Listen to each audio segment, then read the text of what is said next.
Whoa, what is up, everybody? Welcome to the first No Windy Sleeves weekly newsletter. We're giving you updates on the company, where we're at. We're talking current events, a little training, a little motivation, really just shooting the shit with Coach Rik and I. How you doing, Ricky? I'm doing great. I thought of a pretty cool name. Ready? You ready for this? Weekly Rips with Tut and Rik. Ooh, are we packing lips and dropping tips? I've been laying off the old heaters lately. I'm not going to lie to you. Heaters or lips? Lips. I was using that as it intertwined. Yeah. Like lip heaters. Why is that? Just trying to be a little healthy. Yeah, I'm like this. You know me. I'm up and down. I'm 100%. If there's a 100%. nicotine addiction, there's a nicotine addiction to 7 different types and ways to get it, really. So we just want to hop in. Really, we're going to come on probably every Wednesday, give you guys some updates on where we're at with everything, talk a little bit of training, just brief 20, 30 minutes. But one of the things we're going to do is we're going to do which I don't have the video tonight. Actually, I can probably pull it up on my phone real quick. A TikTok of the week. Now, this TikTok. That's TikTok of the week, baby. For no reason, can't even put my finger on it, why I've watched it maybe 100 times and hysterically laugh every time. Let me see if I can pull it up. Rik even said that this one gets him going. Potato. I thought that was a donut. Potato, it's a little potato. Oh, potato.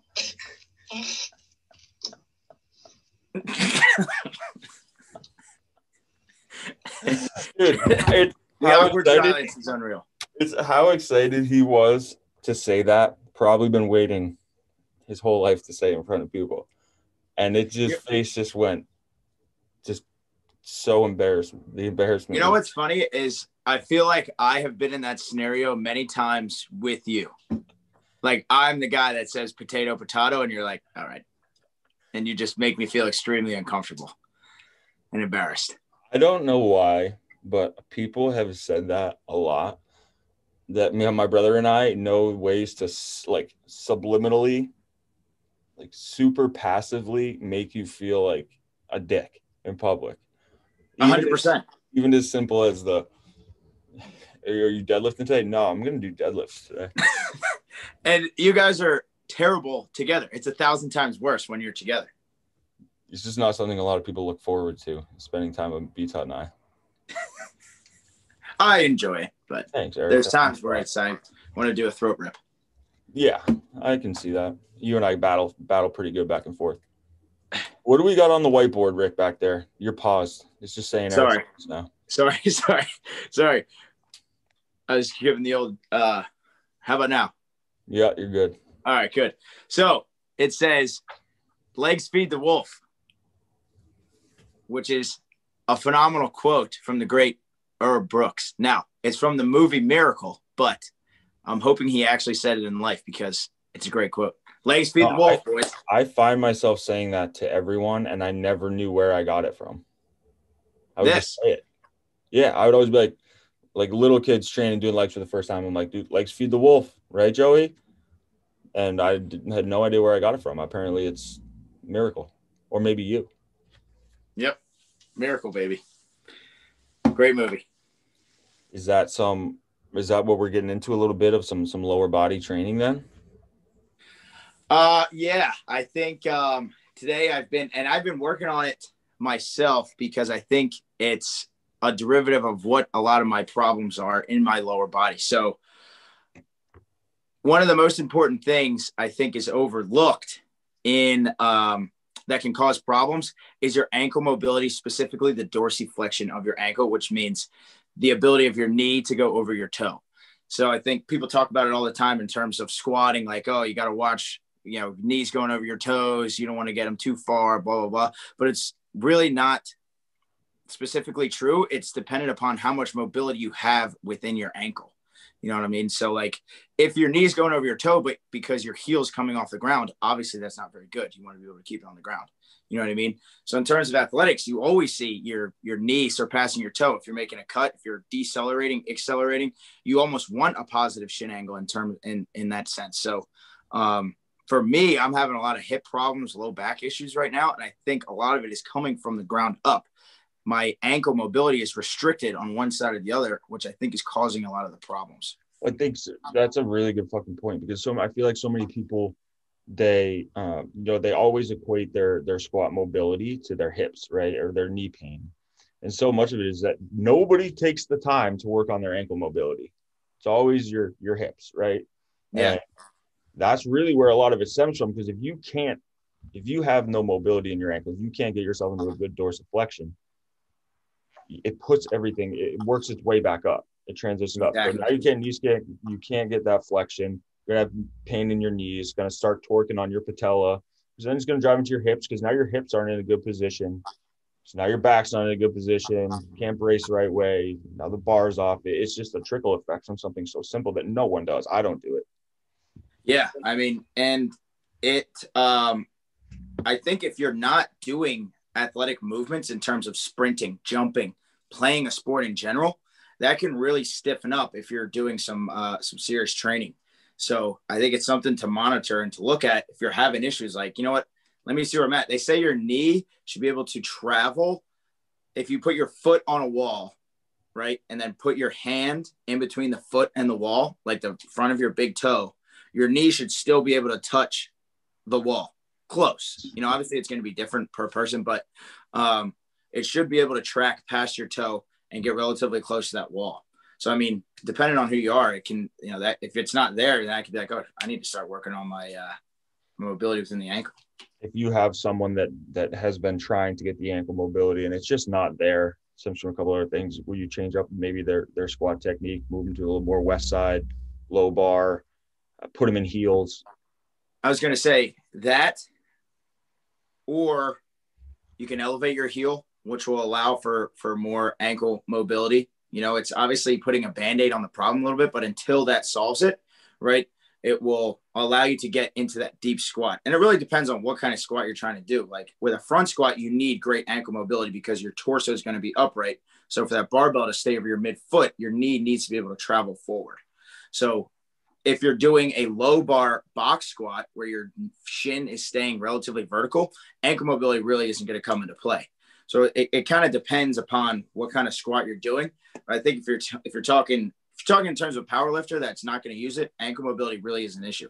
But if you're looking at an athlete and has limited range of motion within his ankle, I think that could be very detrimental moving forward because how much they're going to be in that position within their sport. Almost every sport you look at is going to have serious dorsal. I mean, that's really a lot of your power position is getting yourself in that good dorsiflexion position and then be able to get your force production in the ground.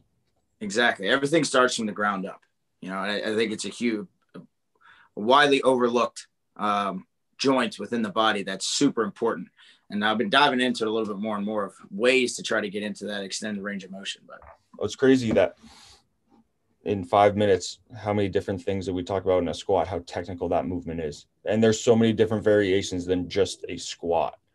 Even with a back squat, like you're going low bar, west side, you can go, you know, high bar, still with a little wider, flat foot, push the hips back, keep the vertical shin. You can go high bar, you know, driving your knees forward a little bit more. You know, there's so in heels, right? There's so many different things in just a back squat.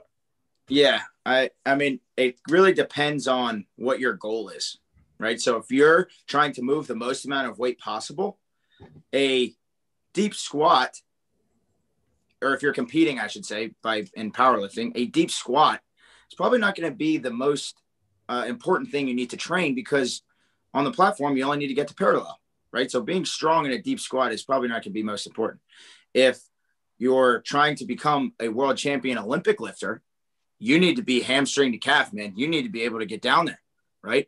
And if you're an athlete, I think it's important to be able to train multiple different types of squatting because you're using so much different muscle. You're not really training to be a good lifter. You're training to be a good athlete. So being able to high bar squat deep being able to front squat, using those different muscles, being able to low bar box squat, activating that posterior chain is going to be important in your athletic development because it's hitting so many of those different boxes and checking all those different boxes. Now, you know, there's so many different beliefs on it of like which way is the correct way to squat and all that kind of stuff. But in my opinion, it's like, if you're not doing different ones for an athlete, or dependent upon what their restrictions are and what kind of body tape they have and limb lengths they have, one squat's going to be better than the other. I was going to say your anatomical build is huge. Like you're going to get a DB with long femurs that can sprint, you know, is a Olympic sprinter, right? And he's going to squat a lot different than a lineman with a little shorter femurs that can throw the bar high up. That, you know, it's so dependent on their anatomical build, and you can't fight that because you can't change it.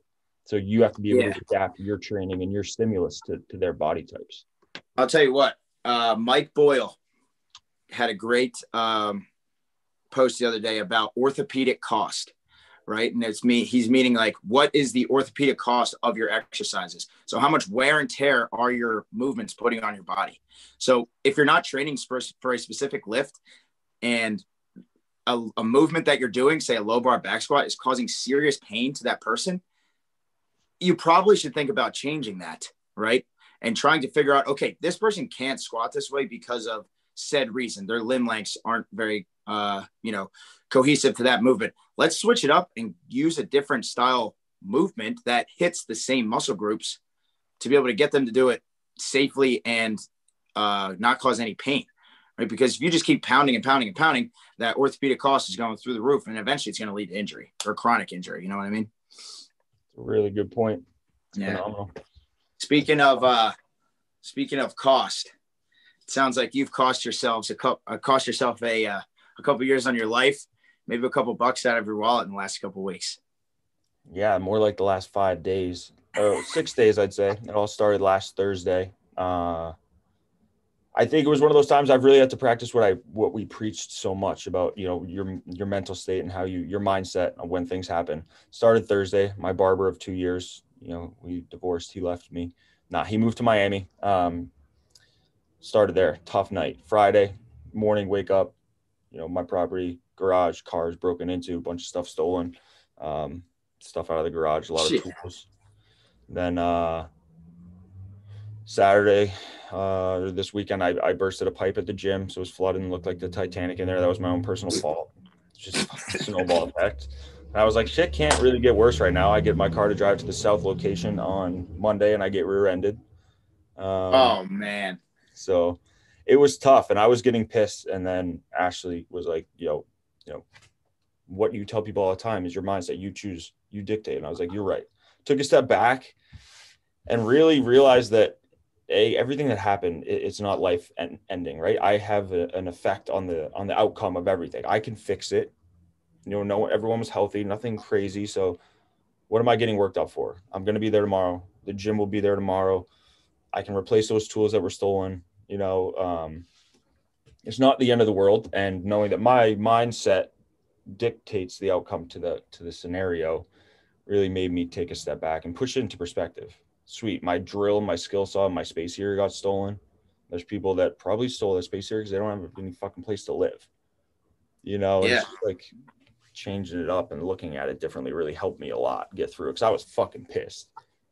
So it's really ironic that you talk about that, because if you know who Jordan Peterson is, a psychologist that talks a lot about kind of just how to pull yourself out of a rut. It's one of the big things he talks about, and talks about positive and negative feedback loops. So a positive feedback loop is, he uses alcohol as an example. So you have a couple beers, your blood alcohol goes up, you feel good, which then, once your blood alcohol starts dropping, you want to get back to that point. So it's considered a positive feedback loop. You have a couple more drinks to raise that blood alcohol again. So raise up even higher. Then, it drops down a little bit. You want to get back up, and then it keeps raising, and then say, you black out. Right. And then it's like, gosh, you wake up and you feel like hell, you're hungover, you feel like shit. And then say you take another drink and it's like, oh shit, I feel way better now.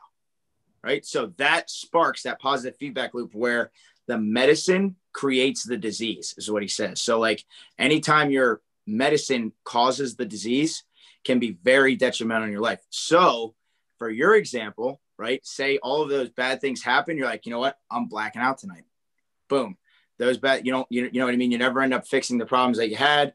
Then it carries into your work life, that kind of thing. But thankfully, you have a wonderful wife in Ashley, who was your negative feedback loop. She reset you and was like, hey, you need to get your shit together, right? We need to get out of this. So she was able to reset you, and now you're back on track.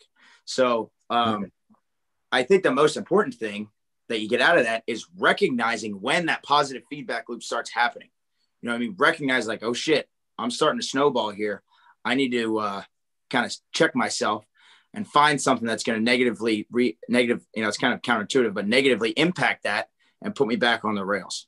Yeah, it's so true. I needed like one good thing to happen, Yeah. and it was getting in my car, driving to the South Jersey location yesterday and finishing painting, right? Something as simple as that. It was like, all right, I'm done. The new gym is painted and finished. Boom, it started. Then I got a good lift. Then actually we had a really good family night with Emerson. I got a new barber tonight, right?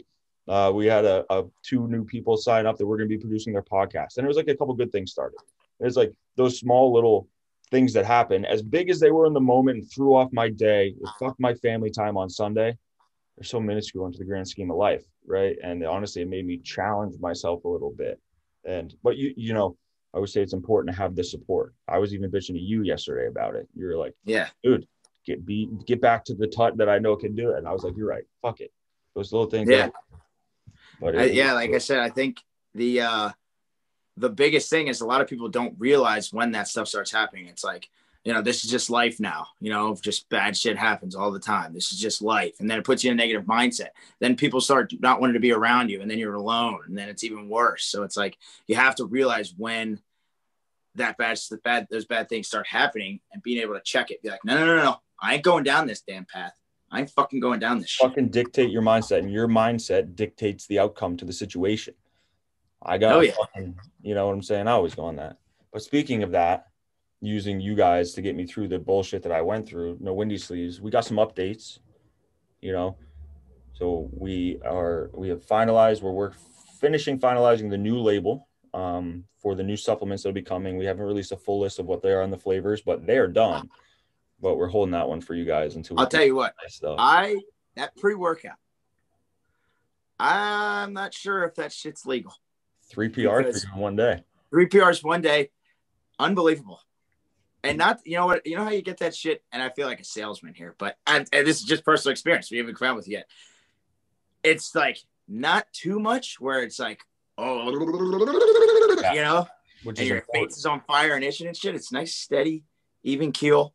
It's good shit. We've learned a thing or two after taking as many as we did. So we've taken a long time building out this line. Like the amount of shit I used to take in high school and stuff, and as a kid when all that stuff was first coming out, it's like. But that's why we've taken our time, right, to produce something really good. And then we have the new shirts, the new clothing that you guys have seen dropping. Some little sneak peeks at a new logo might be popping. Just waiting on one more piece to drop this new one, and then we'll have another new drop coming in a few weeks. And I'm super excited for that. I love the winter line. I think it's the best one. And we just signed two females, two women who we're going to be producing their podcast. Darren and Brittany, they were on Double Shot of Love MTV.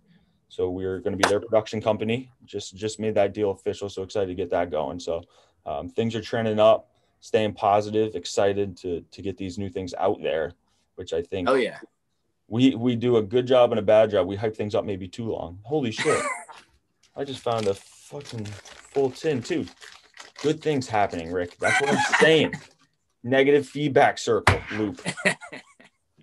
Also, $1,000, over $1,000 going to the Pink Fund. Well over $1,000. It's huge. Good job with that, Rick. Yeah, I just felt too. It was like October. Usually, that's like you see the NFL with the pink jerseys, and you see everybody doing things for it. But with everything going on, the election, COVID, everything, I feel like it kind of fell to the back a little bit. So. Yeah, I just thought, and even for me, I was like, oh my God, it's October. We don't even talk about this right now. And, my mom, she's a breast cancer survivor. Shout out T, Sarah Jones. with, that kind of happening, nobody was like, we got to try to bring this to the forefront a little bit. And I thought we had great response to it. Over $1,000 in what, a week, 2 weeks. So yeah, did really well. That was something that we want to continue to try to do, is to give back. So thank you for everyone that donated. Thank you for everyone that listened. This is the week wrap up. No, what are we saying, Rick? Weekly rips. Does that make sense? I don't know what that. Weekly rips. Packing lips and dropping tips with Tut and Rik. All right, Slicky Ricky. I appreciate you, Rue. Good luck on your egg flip tomorrow morning. You just called me Rue. I take offense to that. No, I said Ricky. And then you said Rue. Oh, I love you. Goodbye, all. Thanks for tuning in.